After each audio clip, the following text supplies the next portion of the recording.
my PC. So but I can see it. I didn't realize that people were that bad. I mean, it can't be that much better with like a PS4, PS5, or something like that, right? I mean, it's still going to produce heat. Just depends on the room you're gaming in. Yeah, although I would say that there's not as much in there that's maybe producing as much heat. I mean, CPUs and consoles aren't as intense as PCs generally. Generally. Okay, so they're saying that it was 36 in the area in the UK, and they're upset because, you know what though, I have seen a couple streamers that are British. I don't know, maybe air conditioning is just not a big thing in the UK. Well, you know what? I think in the UK, especially, their houses aren't built with AC because they're so old, right? So unless you've um, gone back and done some HVAC work, you probably don't even have AC, and there's no built-in for it. Huh, that's interesting. They probably also never needed it, really. Like it's generally not like I don't think they generally get that level of heat. No, I don't think they're. I mean, they've been having hot summers like the rest of us. So, I mean, I could understand it, but for those extra warm days. Mm-hmm. Interesting. But yeah, no, I one of the streamers I watch on a regular basis, he is in like a tank top and shorts, and you can still see that he's hurting when he's streaming. So I can understand it. Here I am drinking a tea in 30-degree weather while I'm getting AC cooled, I guess. But I may have just spilled water all over myself. And you were looking so dapper, buds. Yeah, trying. All that water down the drain. No, I'm just kidding. Yeah, so there's quite a bit of interesting news coming out this week, that especially stuff that we've just kind of like stumbled upon. We're like, hey, maybe we should talk about that, because that actually does seem pretty interesting. Yeah, I mean, not all of it's gaming related, but it's definitely science and tech, at least. So it's pretty cool stuff. Yeah, I mean, it's something that to hit on for sure, because it's really interesting. The James Webb Telescope sent back its first images, which I think if you're even if you're not an astrology nerd or enjoy watching or have enjoyed Hubble's shots over the last years, it's pretty impressive to see. Yeah, for sure. I mean, I've always loved the stuff that Hubble came back with, and just to think how much better this James Webb Telescope is, like the images coming out of that are just absolutely phenomenal. Yeah, it's just crazy to see, well, especially like these ones, the fine detail in each one. Mm-hmm. Like, just incredible to see what they look like and what we're actually seeing in the universe. Like, just insane. Webb, Dying Star's final performance, like 2,500 light years away. Southern Ring Nebula. Yeah, like that's I can't even fathom that distance. Like in my head, 25 light years away, like 2,500 light years, and yeah. I mean, how good of a picture we're getting off of that.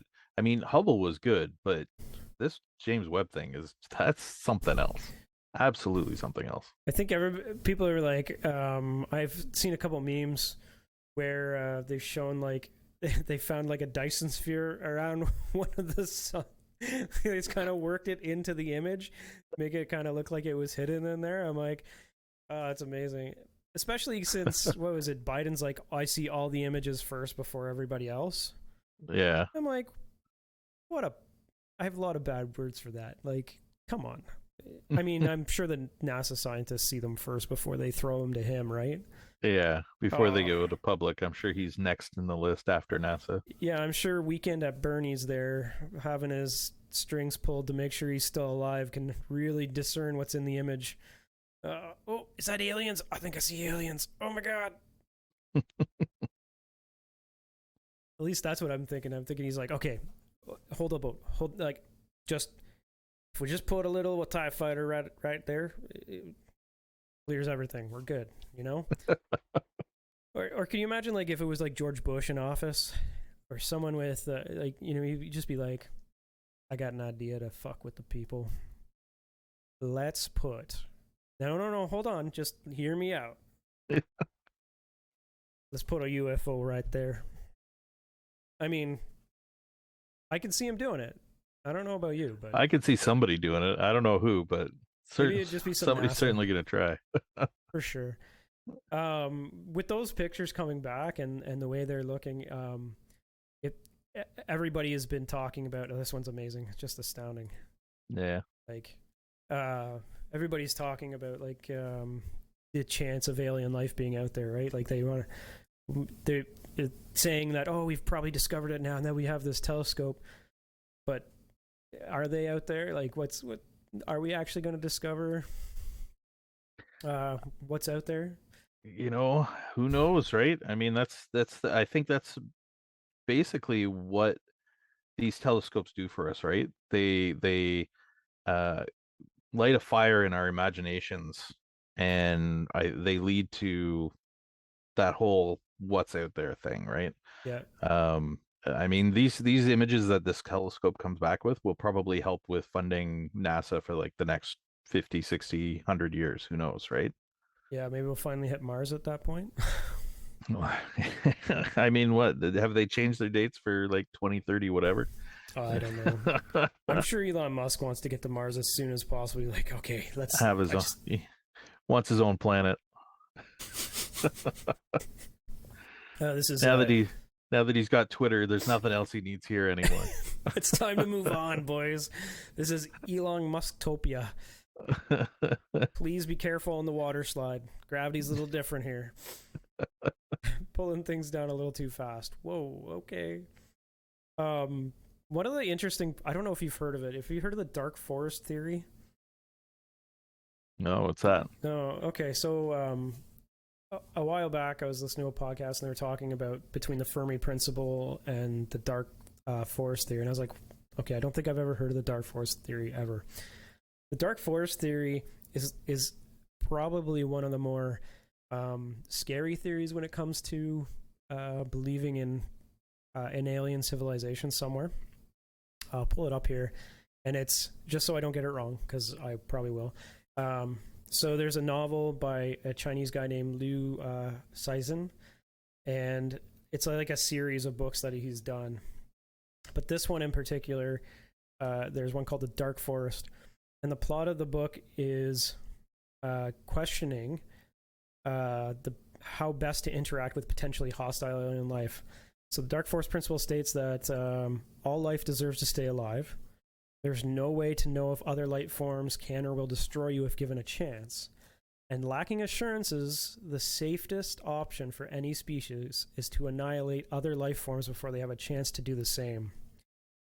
So that's kind of it's a dark principle, right? But I mean, like, it's like you're walking through a dark forest and say there's a big cat out there. Well, the safest option for that big cat is to take you out before you know it's even there, right?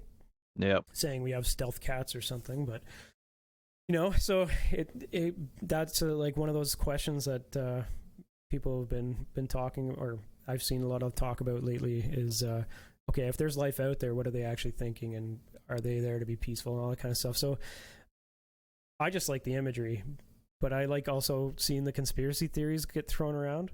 I listened to a conspiracy theory podcast, and they did like a 4-point series on Roswell, like right after these images went live. Oh, really? Yeah, so it's interesting to hear. I mean, all the theories that are out there, but for now, we'll just enjoy the amazing photography coming back from it. Jeez, if that doesn't make you feel small, I don't know what does. You know? Yeah. Like, just amazing. So much out there. Yeah, it's crazy to think. So cool, so cool. I can sit there and stare at them all day and still be good to go. But yeah, interesting principles out there. And if you haven't checked out the pictures that the James Webb Telescope has sent back, it's probably, you should definitely get on that and read a little bit into it and a little bit about what it's doing and what its full mission's meant to be. Yeah, we'll probably link it below the video too. Yeah, we'll throw it in the bottom there so that people can just go and find that right away. Yeah. Yeah, I'm interested to see what comes out next and different things they're going to look at too. Like the one star that was dimming by 20% or whatever. I can't remember what it's called. I'd like to see a picture of that. Like, what does it actually look like? What's actually happening? I think it'd be really neat to see. It'll be really, really interesting when they get around to taking.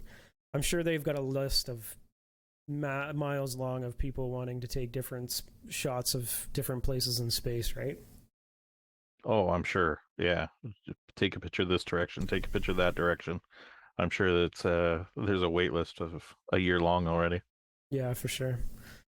Coming back, well, keeping with the space theme, there's a new Star Wars movie planned to come out shortly.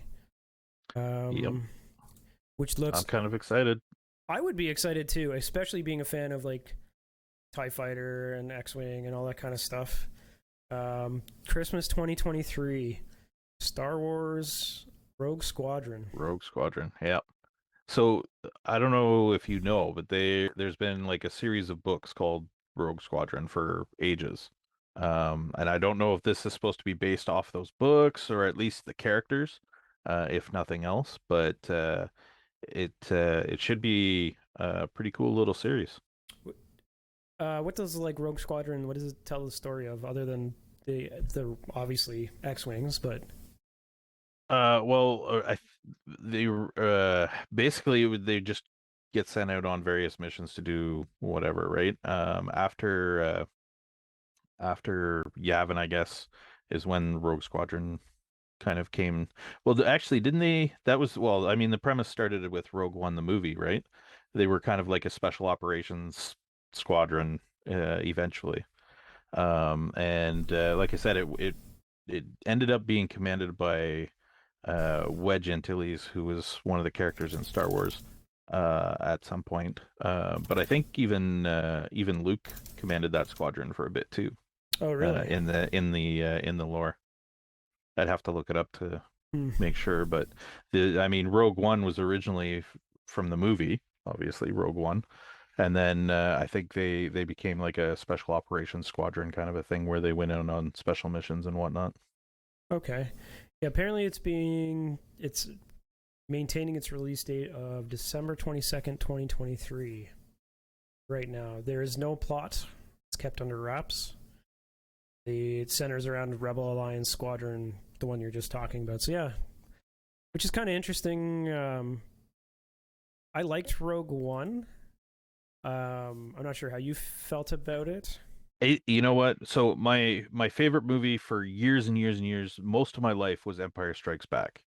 Having the Empire, having a movie where the Empire, kind of the bad guy, kind of came back and was running the show, as opposed to a lot of movies where the hero side, take the rebellion, would be, doing really well and whatnot. That the rebellion was getting stomped in Empire Strikes Back, right?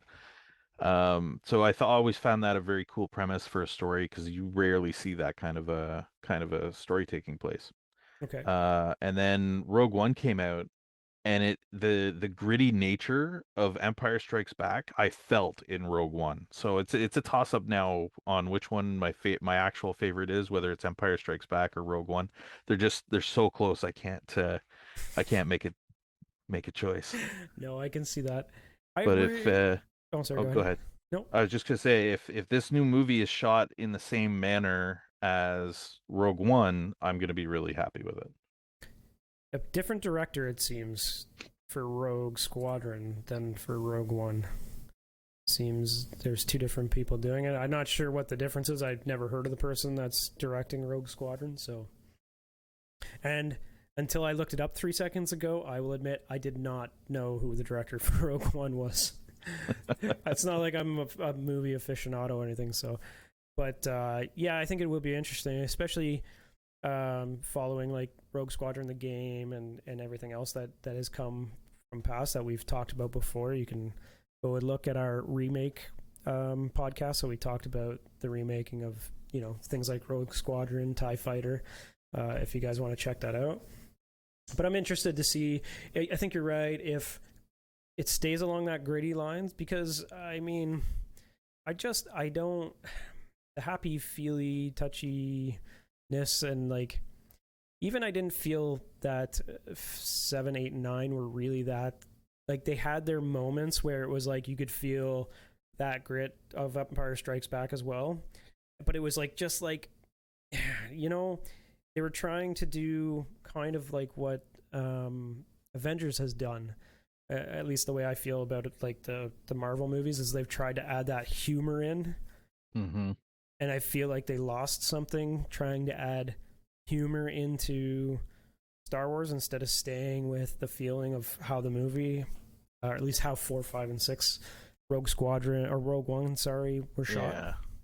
I mean, I found the characters a little uh off. Like Kylo Ren's character, I found him off. Like he just it didn't come across right.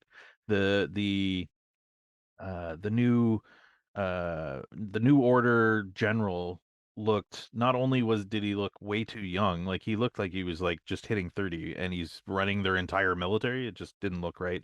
But he didn't seem like he had the presence to run, to command such a large military. And I don't know. Found the First Order to just kind of be a joke.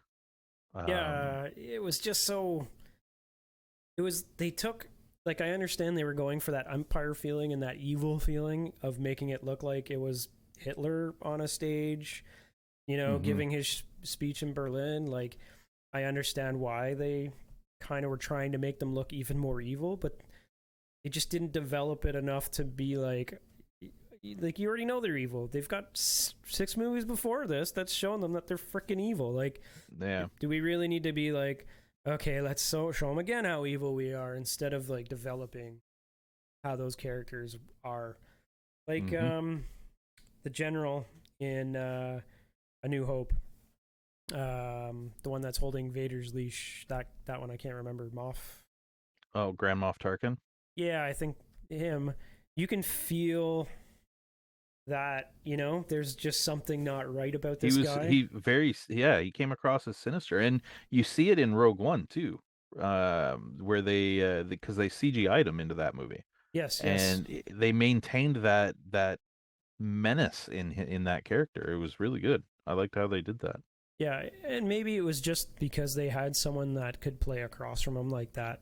Um, like they had Leia, who was young and like very, um, you know, oh, he's gonna hurt this young lady type thing. I don't know if it was that. Hmm. That was the Vulnerability. reason. Yeah, the vulnerability. Thank you. Words mean things. I know. Uh, but I don't know if that's what it was. But that's how I felt. I was just like, oh, okay. Like this guy is just like, I don't know. They just trying to hit on redheads being evil or something. Like, I don't know where they're going with this. Yeah. This guy's just not doesn't have it. Doesn't have that. He didn't have that connection with Kylo Ren either, right?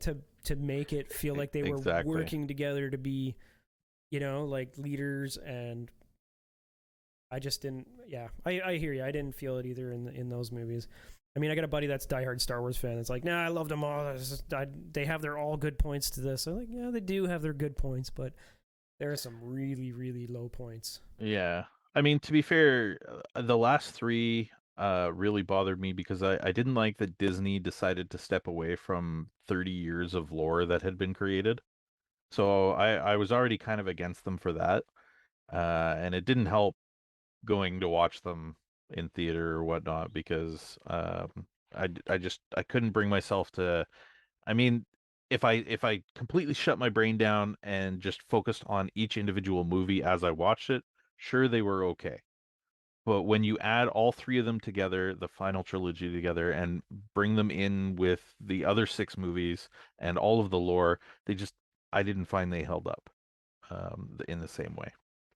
I think Disney would have been better served to take existing lore and bring those into the movies. Like there's sequel stuff that was written, these huge thick books that Timothy Zahn wrote, which of like this a character named Grand Admiral Thrawn, who comes back from the Outer Rim after the war is essentially over, and he's like, "Oh my God, what happened? We just lost everything," and then he basically rallies the Empire together and has this series of adventures happens, and I mean he loses in the end, but it was existing story that they could have used, that was fantastic story. It was extremely well written, and I just don't know what Disney was thinking, saying we need to go our own way.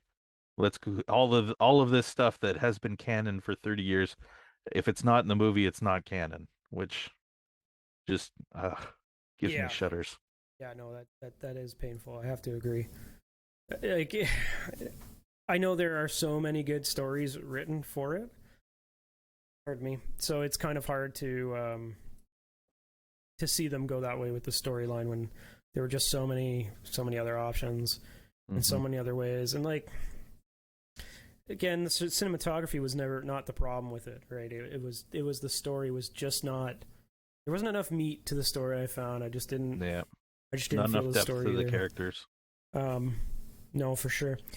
But speaking of depth and story, um, a really interesting article came up on PC Gamer that we'll put in the bottom here, about the making of TIE Fighter and um, how it pretty much changed Star Wars video games, and how it actually became one of the more, if not most popular, space sims probably for quite a few years, I would I say. mean, there's still, I mean, there's a diehard audience for some of these newer ones, but they're still saying that TIE Fighter is one of the best games ever. So, I don't know. I mean, TIE Fighter is one of the best games ever in what sense?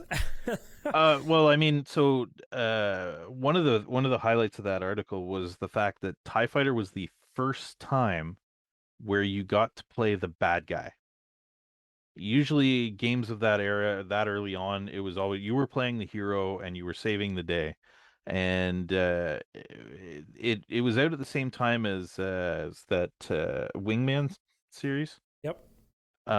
where you played the good guy, the good character, and you saved everything in that game, right? And then you come out and you have TIE Fighter, which is a relatively quick sequel to X-Wing, where you actually get to play the bad guys and you have a storyline, and it gives you a sense of what the Empire was fighting for back then, which is very different mentality when you start thinking about it, right? Because they're fighting to save their republic, not and considering these the Rebel Alliance as terrorists, right? Which isn't something that you think about when you think about Star Wars, right? You think about, oh, the rebels were the good guys. Well, were they? Not everybody thought so. And this game really kind of brought that forward. Which is interesting, right? Because I mean, if you take away some of the if you take away like the dark side of the Force and the Sith, and you just talk about what was the Empire doing in general, and maybe they might be not close to the good guys, but borderlining on that. No, we're not good guys, but yeah, that's you're right. Like they said that in the articles that this is the first time that we're like, no, no, no. Now you're gonna play as the bad guys. Let's move forward with that and get it. Hmm. It's a really great article to check out.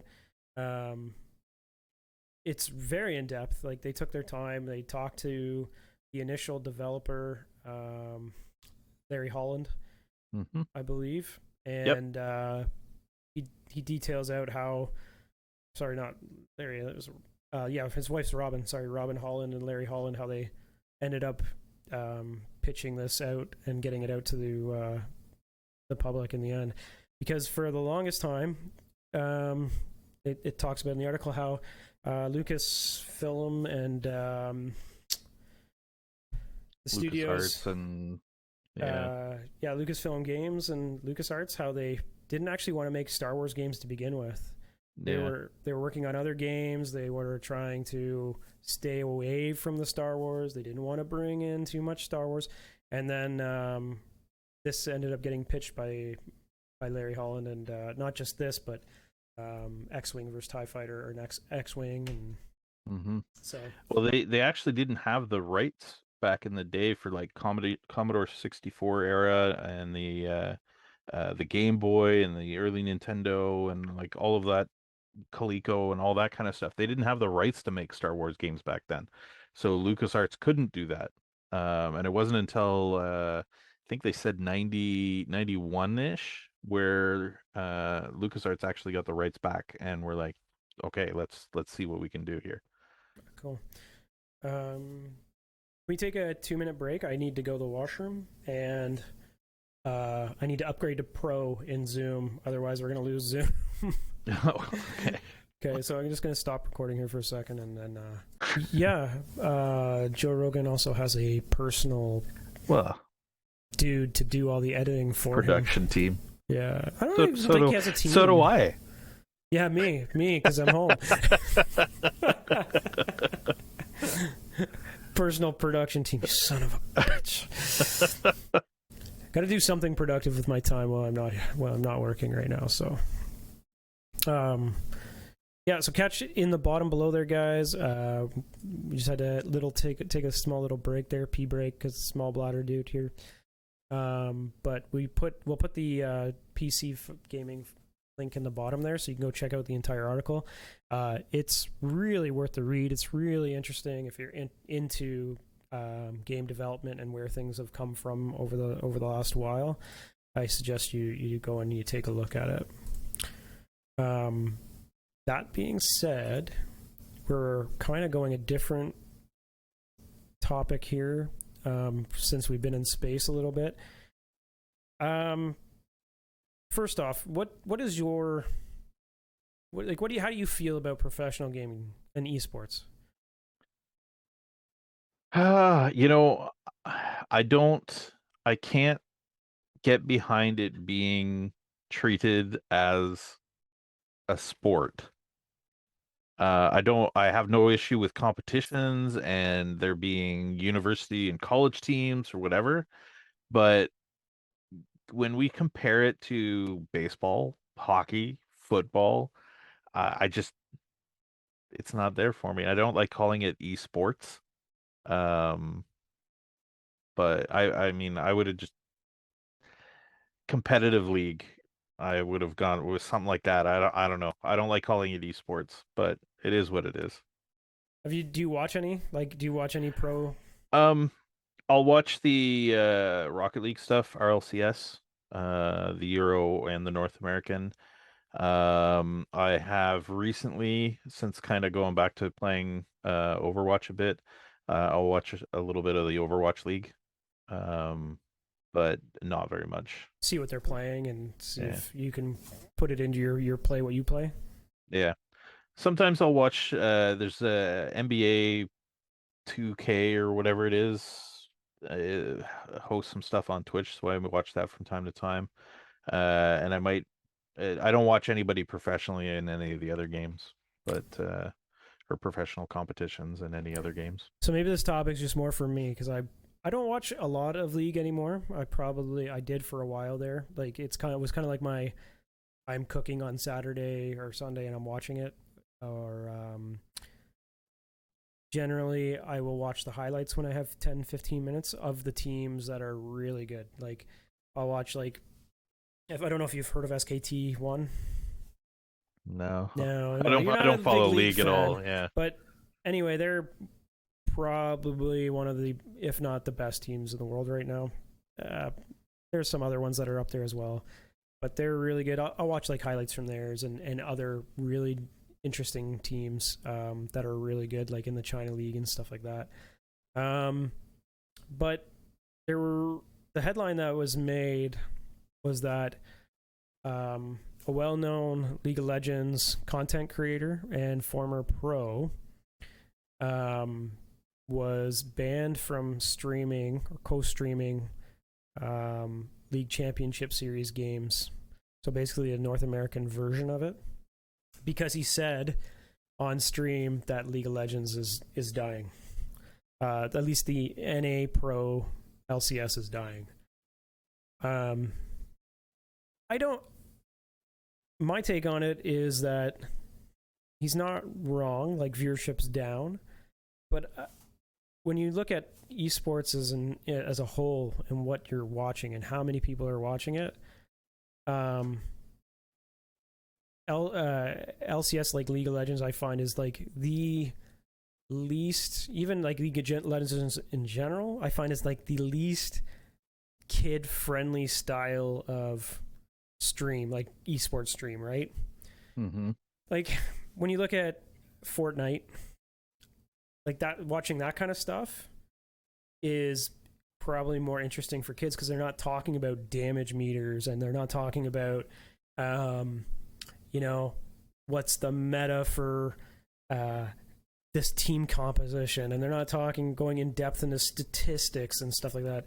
They're quite literally just throwing the best two people against each other, seeing who could outbuild each other at the end and win, right? Like, yeah. And that's the problem I think League has in NA, is that its viewership is dying because we're getting older. We don't have time to sit there and watch 5 hours of League of Legends on a Saturday and a Sunday, you know? That's a lot of time to be delving into that kind of stuff. So, but the reason why this hit the news more than and the reason why I'm bringing it up a little bit more is because MrBeast actually came out to calling Riot out on the stream suspension for Doublelift. So MrBeast put together a gaming challenge against Ninja in League of Legends. And so you have one of the biggest gaming content creators on YouTube, and you have, if not the biggest YouTube content creator in the world, for sure, going head to head on League of Legends content, and Riot did not allow their LCS pro players to attend and participate. So potentially the biggest NA star, or at least with the most following, is Bjergsen. They actually said no, he couldn't participate in this. So that's why it's like, okay, well, where is professional esports right now in views? And you quite literally have a gigantic audience for this event, and you won't let your most known pro player go and be a part of this event. Like, are you trying to kill your viewership right off the bat? Like, are you trying to, like, I get that the viewership is already down, but I mean, like, that's just gonna kill it in my mind and my thoughts. I mean, I just don't understand why you would put somebody on the bench, right? Like, you have your I guess star players, and you want to get them out there. I mean, you see major league players hitting up tournaments, going to little sessions and whatnot, little training camps for little leaguers if it's a baseball kind of a thing, right? I don't know why you would bench your for what amounts to, like, it's not like they're winning cash or anything, is it? Is it like, or is it like a charity event kind of a thing, or? I don't know if it was a charity event or what it was exactly, what they were doing. Because I wonder if maybe they're not allowed to accept unregistered, like, endorsement kind of thing, so he can't make money outside of their league. It doesn't say anything about whether or not it was a charity event or not, but it was just a Twitch hosted event that was MrBeast versus Ninja Ultimate Crown. So, two biggest content creators online are playing your game, and you're not allowing your biggest star or your most followed star to join the one team. You bar them from playing. And you're right. Baseball does it all the time. Not only do you have baseball players going to like little league challenges and stuff like this to be out, but they are also doing other things, right? Like they play Arizona Fall League once they're done in the majors. If you're not an all-star, you're going back home to the Dominican Republic and you're playing baseball every day in the Dominican, right? Yeah.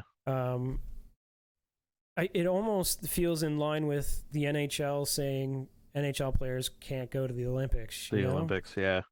Like I don't understand what they'd be. It's not even like you're going to be in physical contact, right? So I mean, you go to an event. It's not like you're getting into a fight or you might trip over somebody's hockey stick and get hurt. It's an e-game. You're gonna go play a computer game. Oh no, the last arthritis straw in my arm's done. Carpal tunnel syndrome is a serious injury. I get it, but. Not saying it's not, but at the same time, if you're currently playing pro, do you have carpal tunnel syndrome? And if you play this one extra game, is it going to be your last? Okay. Right. Exactly.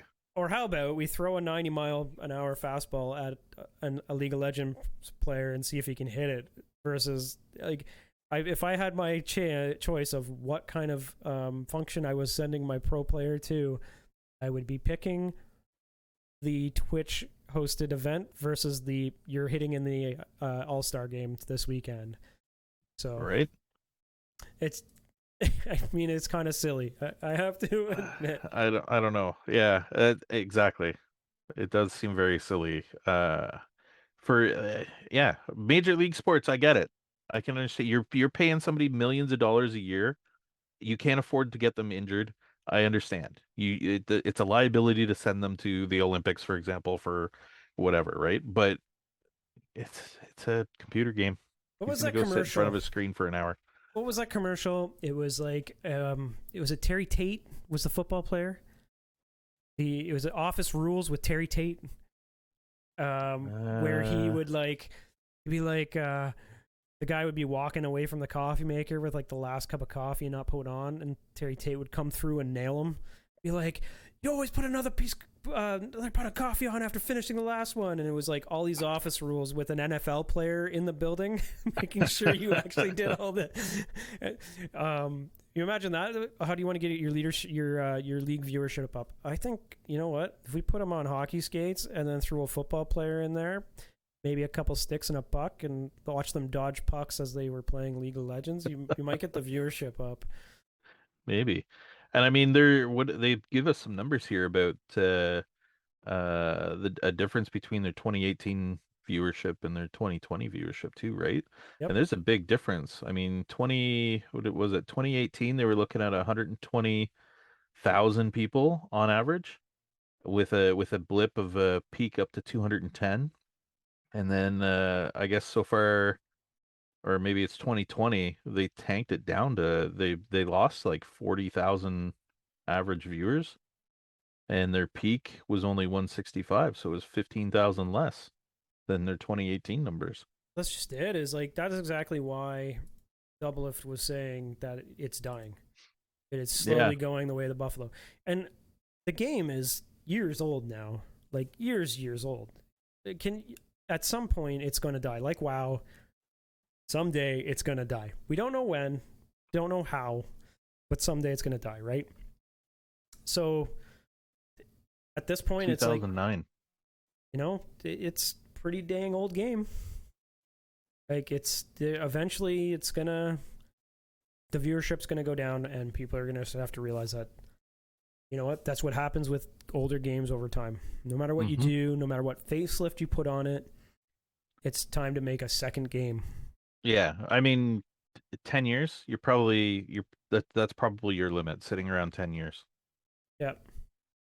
I mean, if we didn't have Steam, we probably would have Half-Life 3, right? So, you know what I mean? Like, if they were still having to produce games, we would have games because they knew that you needed to keep moving forward. And most people in life know you can't just live in the past. You got to keep moving forward. And if you don't know that, it's really something you need to learn. Is Valve even a game developer anymore? Like, do they they don't do anything anymore, do they? I Yeah, don't remember the last like Valve game released. they're still, yeah, they released Half-Life Alyx for the VR. Oh, okay. Um, basically, from this is a long time going back, so I don't know what the work situation like is at Valve anymore. I used to really be interested in game design, and I was really in depth with how Valve was running.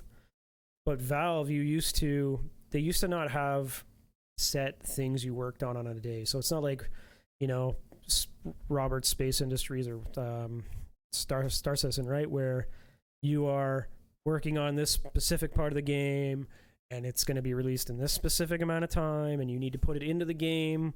You know what I mean? Valve, Yeah. they said, okay, you guys do your work how you want to do it. You can work on what you want, and we'll slowly put things together as we go. They don't force them to be under the pressure of development all the time, which, I mean, that's great, right? Because then you end up getting good product in the end because they're not in any timeline or time rush. So, and I know that people have been like, hey, Gabe, where's Half-Life 3? We want Half-Life 3 and we want it now. But he's just like, we're developing it. It's going. That's how things go here. Like, not like EA where you're making programmers program for 80 hours a week, right? Like, yeah. So, yeah. That's so last but not least for today's episode, Humble Bundle has got a pretty good sale on right now. Oh man, I had it. Where did it go? Pretty sure you sent it to me, or did I? Here it is. Yes, Humble Bundle, latest bundle. If you're into the Lego games or if you haven't played them with your kids, they are a lot of fun. The Lego games, all of them are going for $10 right now on Humble Bundle. Words mean things. Humble Bundle. Yeah. Slow. Go slow. Slow, Jay. Slow is better. I'm guessing that's $10. Well, $10 American probably. The entire nine game system's $12.90 Canadian, and it includes Lego Movie, Incredibles, DC Supervillains, Ninjago, Superheroes 2, Avengers, Jurassic World, Lego Movie 1, and Marvel Superheroes 1. So nine really good games. They're a lot of fun. Like if you need something to take the edge off of a day, or something that you want new for your kids, I suggest go throw $12.90 at them. It always goes to a charity, so take a look. Or part of it does, yeah. Yeah, I think there's a whole bunch of actually really good stuff on Humble Bundle right now on sale.